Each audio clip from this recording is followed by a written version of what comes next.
Saya bukan perokok. Saya juga tidak sedang menganjurkan merokok. Saya cuma mau cerita. Ternyata di balik satu batang rokok ini ada jutaan orang yang menggantungkan nasib hidupnya. Bahkan negara juga merasakan manfaat yang sangat besar dari batang-batang rokok ini. Lowong cukai rokok saja nyampe ya kurang lebih 170-an triliun. Kayaknya sih lebih. Dan ya meski tidak merokok, tapi saya tetap minum kopi.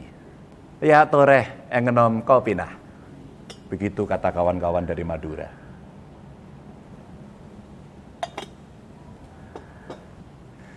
Bapak Ibu, sedulurku kabeh, ada sekitar 7 juta petani dan pekerja yang menggantungkan nasib hidupnya dari industri rokok. Secara pendapatan untuk pekerja di pabrik, nasibnya alhamdulillah sudah terjamin, sudah aman karena jadi tanggung jawab perusahaan. Tapi petani yang memegang kendali hulu industri ini malah belum sejahtera. Beberapa menyatakan menderita Pak itu. Sebagian besar dari mereka hidup segan mati tak mau. Mungkin Anda berpikir, kenapa petani tembakau itu tidak beralih ke komoditas lain? Kopi umpama, jagung, kedelai, atau apapun itulah. Pemikiran seperti itu ada benarnya. Tapi persoalannya tidak sesederhana itu, Ferguson. Bicara tembakau, kita berarti bicara soal peluang dan keberpihakan. Kita bicara peluang karena di tanah air ini, di negara kita ini mampu menghasilkan tembakau terbaik di dunia. Tembakau terbaik di dunia dihasilkan di tanah kita ini. Bapak Ibu, ada tembakau serintil yang ada di Temanggung, tembakau rancak di Madura, dan tembakau Virginia yang ada di NTB. Bahkan di Jember, tembakonya diproduksi dan diekspor untuk cerutu kelas dunia. Semua ini hebatnya bukan main. Bukan main. Untuk tembakau lain bagaimana? Ada 17 provinsi penghasil tembakau di negara kita. Tapi yang tertinggi ada 4 provinsi. Jatim, Jateng, NTB, serta Jawa Barat. Masing-masing punya grade-nya sendiri. Dari grade A sampai grade G. Yang paling bagus dan paling mahal harganya. Sebagai gambaran, grade G yang biasanya dari tembakau Temanggung itu harganya bisa sampai 1 juta rupiah per kilonya. Sedangkan grade A sampai C ya paling-paling sekitar 40 sampai 90 ribu rupiah. Kalau melihat itu harusnya para petani tembakau makmur bin sejahtera kan? Tapi nyatanya tidak. Karena kurangnya keberpihakan dari kita. Mungkin tidak terlalu banyak yang memikirkan nasib mereka. Daya tawar petani menjadi sangat lemah. Jadi kalau pabrik sudah memutuskan harga, petani tidak punya bargaining. Sudah gitu, ada saja hal-hal yang membuat petani bertanya-tanya. Contoh, kenaikan cukai misalnya. Itu dampak terbesarnya ternyata ke petani. Begitu kata mereka kepada saya. Cukai naik, pabrik mengurangi serapan, lalu harga di tingkat petani ya langsung ambles.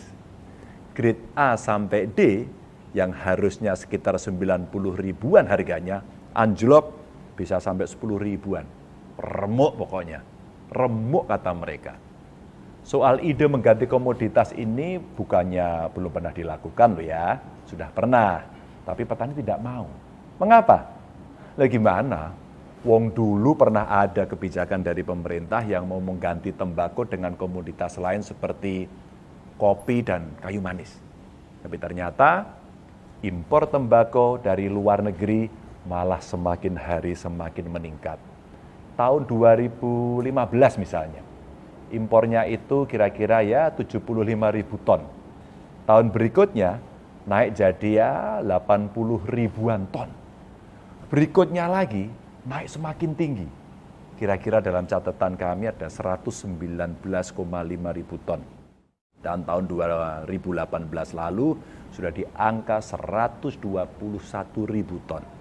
Dan ironisnya Bapak Ibu, Ketika petani Temanggung merana, industri tembakau besar yang ada di Tiongkok justru menanam tembakau varietas dari Temanggung. Jangan-jangan beberapa tahun lagi ketika tembakau sudah hilang dari Temanggung, kita malah impor tembakau Temanggung dari Tiongkok. Ya Allah, jangan sampailah itu kejadian. Bapak Ibu, tembakau itu kekayaan kita. Bahkan ada yang menyebut kretek adalah heritage kebanggaan Indonesia. Diakui atau tidak, para petani telah jadi salah satu tumpuan perekonomian negara ini. Jangan sampai mereka merasa ya sedih, mereka merasa tidak diperhatikan, dan terus-terusan mereka merasa kok nasibku begini ya. Sebagai perbandingan saja Bapak Ibu, saat migas berkontribusi sekitar 120 triliun pada negara kira-kira tahun 2019 lalu, tembakau mampu berkontribusi 163 triliun. Ketika di tahun 2020 lalu, migas berkontribusi ya kira-kira 96 triliunan, pada penerimaan negara, tembakau berkontribusi sekitar 170-an triliun lebih. Pada bulan Agustus kemarin, pemerintah pusat menargetkan kenaikan cukai pada tahun 2022 jadi sekitar 203 triliun. Dan itu jadi target yang luar biasa. Tapi di sisi lain Bapak Ibu, petani tembakau saat ini justru merasa was-was. Karena harus berhadapan dengan laju gelombang impor tembakau yang semakin besar.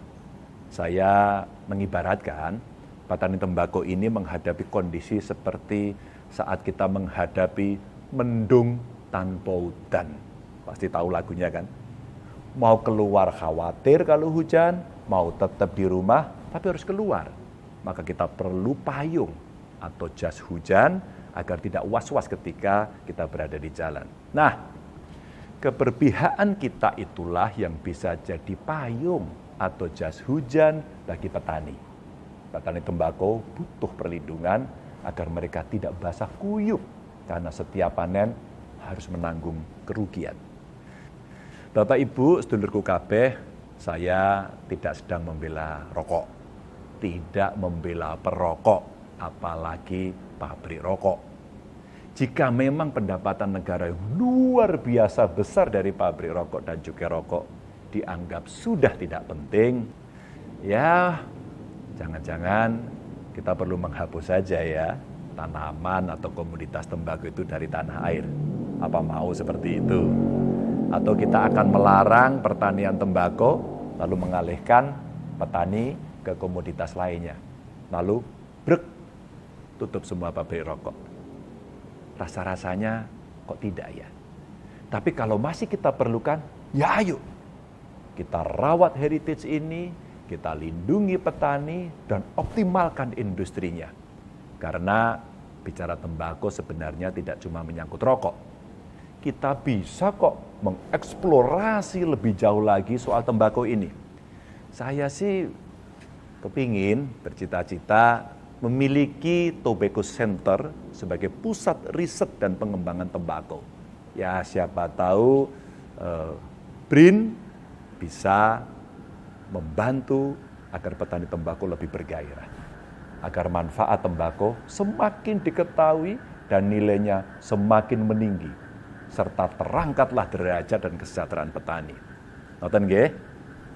Terus semangat. Mugia salawasna sehat, panjang umur, gampang dina, segala urusan anak dan tetap jaga kewarasan. Terima kasih.